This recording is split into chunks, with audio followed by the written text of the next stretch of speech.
In Huangdi Neijing, Inner Canons of the Yellow Emperor, in the book Lingshu, which often gets translated to the title Spiritual Pivot, the 9th section, titled Zhongshi, meaning from the beginning to the end, but also it means the I Ching. True story, I swear. It means the cycles of change that evolve and revolve. There's a verse 27 that sets forth 9 precepts of preventive health: physical health, emotional health, and spiritual health. It's structured in groupings of 4 characters, or these fun little 4-word axioms, many of which have become classic proverbs. Me personally, I like the translation of Lingshu to the spiritual axis. Pivot isn't wrong because it is about a pivotal point, a cosmic axis or central pillar. Here, there's also a subtextual reference to the world tree, a cosmic tree that extends through and connects the 3 realms. Lingshu means, well, spiritual axis, suggesting the fundamental turning point where the spiritual realm converges with the physical realm, where the pivotal point of transformation and balance is. Lingshu from the Inner Canons is a clinical manual on the methodologies employed at the axis where the spiritual and physical realms intersect, which is to say, as conveyed to us in the book's namesake, it's about how to navigate liminal space, that pivotal point of transformation, so that the 3 realms of heaven, earth, and humanity are kept in balance. Here's the relevant section from verse 27 we'll be extracting the 9 precepts from, now in legible modern Chinese calligraphy. 身居静处，战神往来，庇护赛友，魂魄不散，专意一神，精气之分，无问人生，以收其精，必依其神，令志在真。 You picked up on how poetic that was, right? But hold up, let's pause and give a quick overview of what even is the Huangdi Neijing. Since I've talked at length about the Huangdi Neijing in many previous video lectures, I'll try to minimize redundancy, but for those who have never heard of it and haven't seen those past videos, here's a summary. The Huangdi Neijing, translated into English as the Inner Canons of the Yellow Emperor, or sometimes as the Yellow Emperor's Classic of Medicine, is a medical treatise dating back to around 400 BC and traced even farther back through oral tradition. The text covers both medical theories and holistic healing practices premised on the body as a microcosm of the universe, and both the macrocosm and microcosm are governed by the same principles of yin-yang and wuxing cycles and rhythms of change. Huangdi Neijing emphasizes preventive care on the importance of treating illness before it arises, which is achieved through harmonious, balanced integration of mind, body, and spirit. It was composed around the Warring States period, 475 to 221 BCE, and finalized during the Han Dynasty, 206 BC to 220 AD. During the Han Dynasty, the Inner Canons was an essential text for medical practitioners. Advancements in Chinese medicine arose from the Inner Canons. Like so many classics, the I Ching, the Tao Te Ching, and the Bao Pu Zi, just to name 3, the Inner Canons on screen as HD and J is subdivided into 2 parts: the Su Wen, known in English as Basic Questions, and Lingshu, known as Spiritual Pivot, or as I prefer it, Spiritual Axis. That first volume, Su Wen, is more theoretical and philosophical. The quote, "The best cure is prevention," comes out of this first volume. That passage goes on to say that the wise healer doesn't just treat diseases as they occur, but must treat diseases that have not yet occurred. This is that cornerstone principle in traditional Chinese medicine that emphasizes preventive healthcare. This is also where you get the quote, 天地人三才. This is the cosmic triad of heaven, earth, and humanity that need to be in balance. The first Wu shamans understood that what happens in a heavenly realm or upper world has direct bearing on what is happening here on earth, and what happens in a lower realm or underworld will have an effect that ripples into our physical world here. The shaman's role was to harmonize and mediate between these three realms. Hence, the Wu shaman was also the first doctor. As this principle of three realms in harmony developed and evolved in the medical field, it became the concept of needing to reconcile heaven, earth, and humanity. The equivalent correspondences in each of these three worlds must align for there to be peace, prosperity, and well-being. This word, you'll recall, means spirit, the spiritual, and this word means the axis or pivotal point. To focus on preventive care, you have to be able to gaze into the unseen, the spirit realm. Spiritual care is preventive care. It is from this second volume, Spiritual Axis of the Inner Canons, that we find today's passage for study and how we extract 9 precepts of healing from it. The passage at once refers to acupunctural methodologies and also spiritual preventive care.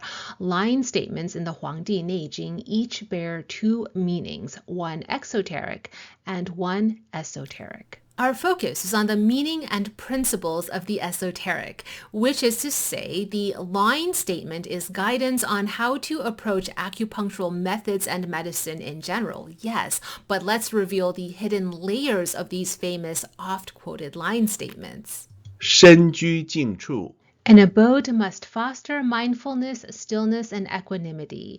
Jing and Qi means to conduct oneself calmly in life, to keep calm, to stay still, to behave calmly in the world. It's also a quiet and peaceful place. This is sourced from the 5th century text Spring and Autumn Annals during the time of Confucius. And oh yeah, by the way, many of the passages in the Huangdi Neijing are verbatim from much older texts. This passage is just one example. Precept number 1, create a sanctuary for yourself. One must have access to a consecrated refuge. You, I, everybody needs a refuge that ensures physical safety, that fosters emotional stability, and is a place where we can cultivate spirituality.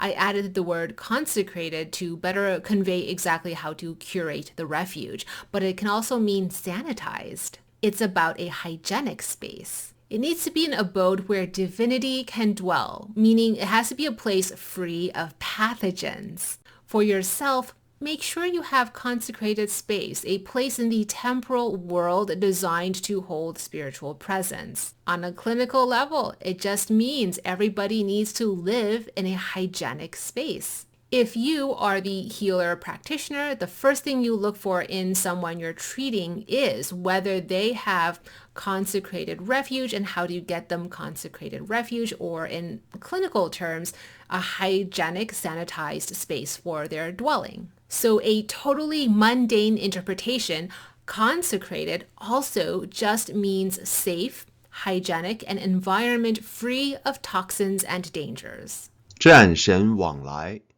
To divine, divination. Shen, gods and spirits. Wang Lai, to communicate with, for transmissions by and between us and the spirit realm, for dealings and contacts with the spirit realm.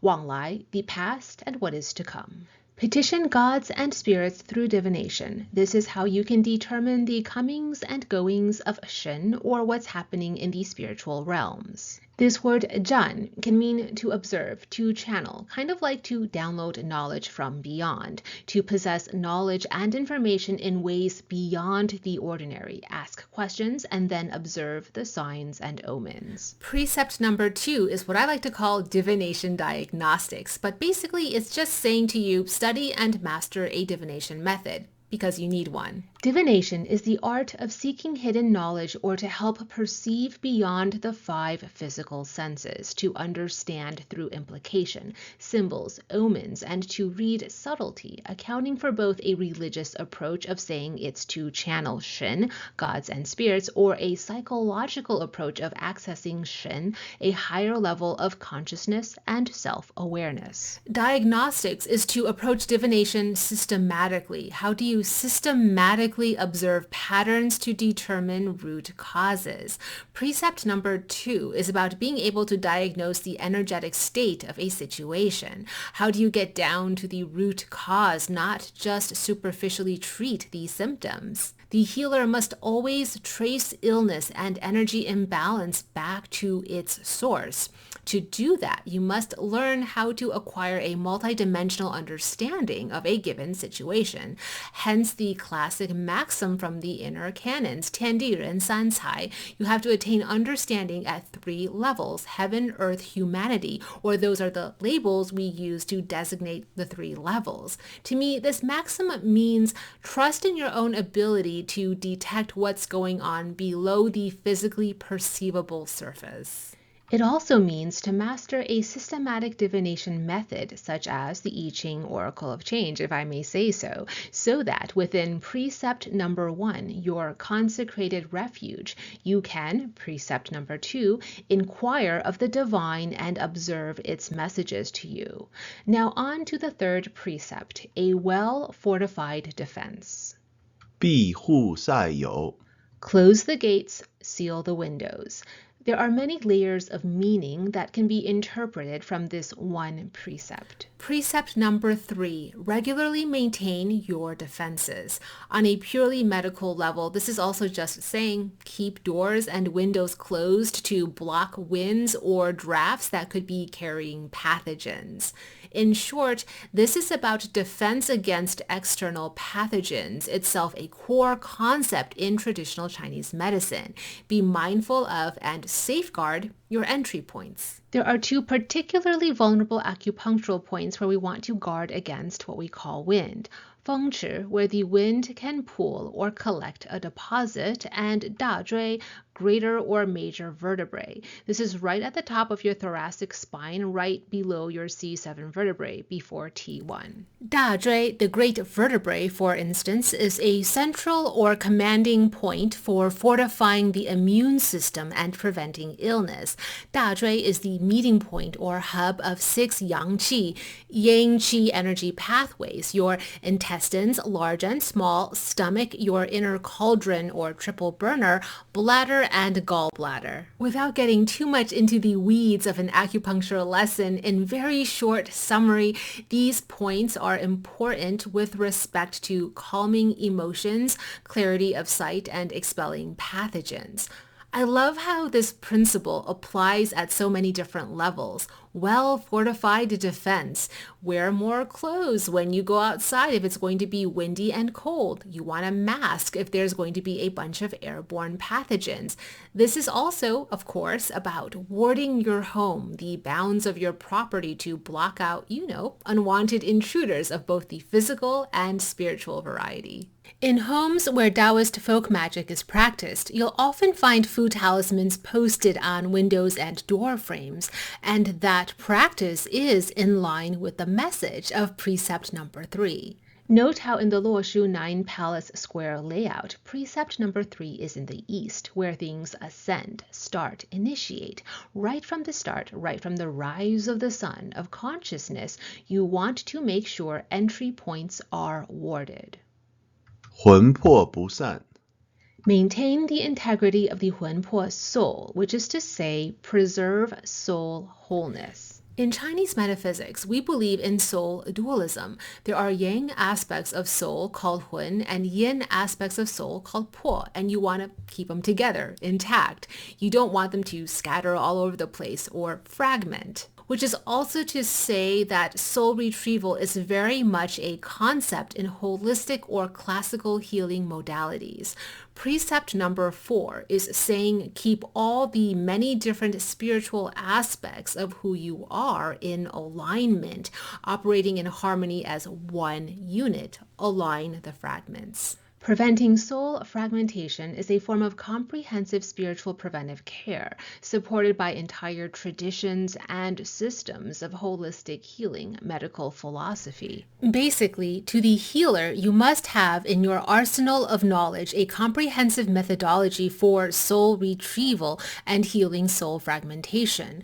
To the one who needs healing, in terms of diagnostics, consider whether there has been soul fragmentation and then formulate the right approach for healing it. 专一一神 Dedicate to a singular divine purpose. The meaning here is for your willpower and your determination to be in perfect union, sacred alignment with your spirit, your inner Shen. The reservoir for Shen is your heart, and the reservoir for your willpower is your spleen. Make sure they are in alignment, willpower and spirit, spleen and heart, for optimal physical, emotional, and spiritual health. In TCM medical theory, the heart governs your blood, which of course circulates throughout the body to nourish your organs. The spleen is what we call the source of qi and your blood. It generates blood. The spleen makes the nutrients that the heart delivers through its distribution system to give life to all of you. Likewise, willpower governs your life. It's what gives you life. Willpower produces the decisions that impacts you spiritually, that has the most bearing on your spirit. So this precept is just a reminder that you want your willpower and your spirituality to be in alignment. A fairly simple, innocuous concept, but undeniably hard to execute. In essence, precept number 5 encapsulates the integration of spiritual states or consciousness and willpower, emphasizing that vitality emerges from the heart and the spleen, the spirit, and one's will. The heart's role in circulating life-sustaining blood and the spleen's role in generating qi, life force, and nutrients reflects the interdependence of your 3 states, heaven, earth, and humanity, or in this case, spirit, body, and mind. As your willpower shapes your decisions, make sure it is in union with a clear, centered spirituality, because good health is contingent on that sacred balance. Willpower determines the strength and quality of your qi. Willpower directs qi. Qi is what keeps the lights on in the house, the abode that is you. It's what gives clarity to your Shen, your spirit. Hence, you need willpower and spirit to be reconciled for qi to be optimized. 精气之分 Clearly distinguish between your Jing and your Qi. Precept number 6 is now saying, oh, but wait, all this talk about qi, make sure you know the difference between Jing and Qi. Fun means to draw clear boundaries between, to demarcate, and to have crystal clear comparative analysis of. Separate your understanding of Jing out from your understanding of Qi, the essence or foundation of life that is Jing, and the dynamic active force of life that is Qi. If the wax of a candle is Jing, then the flame is Qi, and the heat and aura it gives off would be Shen.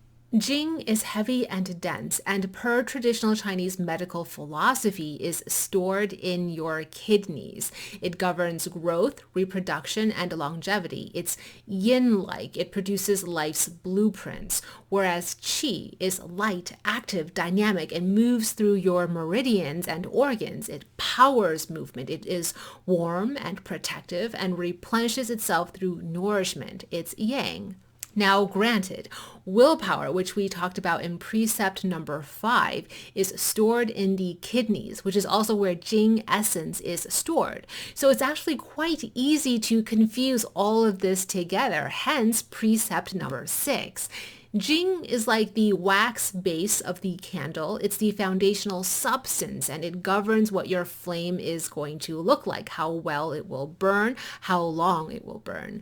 Willpower is the determination, sense of purpose, and perseverance that drives you to burn like the flame, though the flame itself is likened to qi. Jing is like the armed forces. Willpower is the general commanding the armed forces. Shen is the spirit of a nation, Voltgeist, the animus gentis. Qi then is the military strategy, the logistics, the ops. So why the cautionary note that is precept number 6? Well, it's not the wax that gives a candle purpose, but its flame. It's not the army that wins a war, though no doubt it is instrumental, but it is the strategy and ops that determines victory. See, precept number 6 is also saying to discern the voice of longing from the voice of purpose. Jing is like desire, craving what you think you want so that you can accumulate an abundance of material resources and body to work with, whereas Qi is what you do with what you have. In Taoist mysticism, you want to strive for Shen, to dwell here in the below, in the Jing. Jing doesn't ascend up or climb up. Shen has to descend down to occupy Jing and raise Jing up to ascend. Hence, consecrated refuge, drawing down divinity, hence divination itself, invoking divinity. Then precepts number 3 and 4, protecting and safeguarding the integrity of this divinity-infused physical space or body. Then aligning and calibrating union, that precept number 5, a singular divine purpose. 无问人生 Do not listen to trivial hearsay. It will deplete your energy. Do not. 1. Hear, listen to, do not take heed, do not learn from, don't let it get to you, don't integrate or take in, don't even recognize or pay any mind to. 人生, the noise or gossip of people. Love this one. Precept number 7 is saying that the noise that people make will hurt your mental, spiritual, and physical health. So you really do need to make an effort to block out that noise, that people noise. I summarize precept number 7 as to walk undeterred.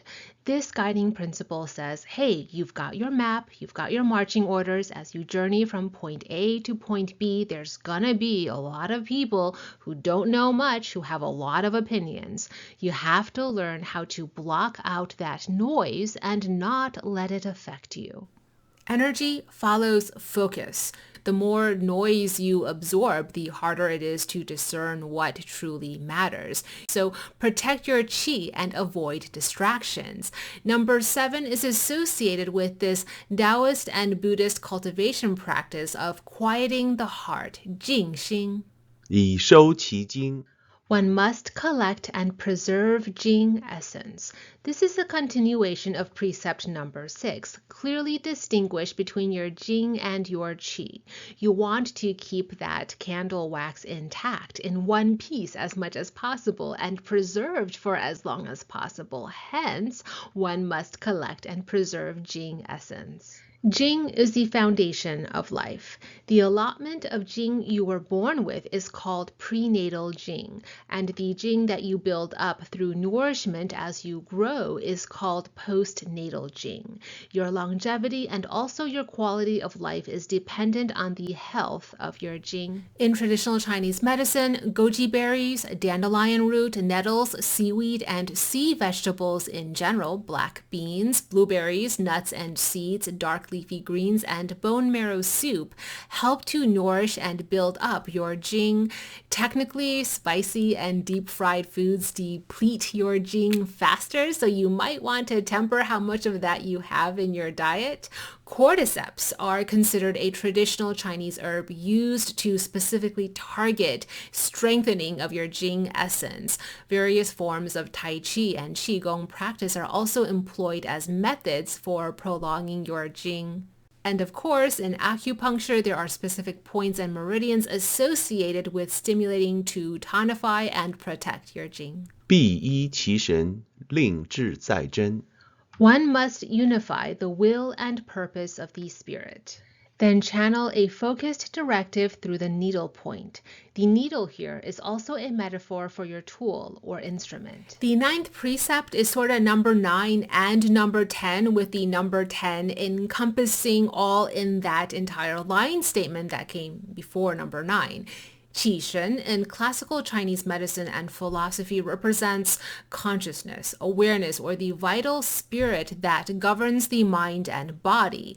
With each prick of an acupuncture needle, know your purpose. Your mind must be calm, unified, and entirely focused on each and every prick. In ritual magic, as maxims for the mystic, with each use of your ritual tools, know your purpose and be intensely, singularly focused on intention when you wield your ritual tools. Your state of mind and spirit will influence the outcome of treatment. Treat your tools as always an extension of your will and intention. You must center your spirit and direct your will through your tool to guide vital energy, qi. The final precept conveys the concept of Xingfa, or the method of the heart-mind, something you might have heard of if you're involved in the martial arts world, a Taoist or Buddhist meditation, or practices of inner alchemy. Xingfa is about how to cultivate and fully control, wield mastery over your state of mind, but also what's in your heart, meaning mentally and emotionally. From these 9 precepts, we extrapolate a timeless blueprint for cultivating physical, emotional, and spiritual well-being. These principles can be interpreted through the lens of acupuncture and traditional Chinese medical philosophy, but much more than that, it can be interpreted through the lens of spiritual and esoteric occult philosophy. Together, they form a cohesive philosophy of preventive care, whether you're applying it to yourself for your own well-being or as a healer's 9 guiding principles for spiritual health diagnostics and for formulating a holistic treatment plan. For sustainable physical, mental, and spiritual health, according to the Inner Canons, we need a balance of all 9. So when something's wrong, running through this checklist might be as good a place to start as any other. Preventive care, be that physical or spiritual, isn't just about avoiding illness or avoiding that which is difficult to confront. It's about cultivating a sanctuary for mind, body, and soul, aligning personal will with divine will, or to put another way, a purpose that's much bigger than yourself, and being very mindful of how you are nourishing your body, also your mind and your soul. I truly hope that these 9 precepts leave you feeling empowered with practical, actionable wisdom that you can integrate into your daily life right now, and also with a renewed sense of self-awareness and connection to the greater cosmos.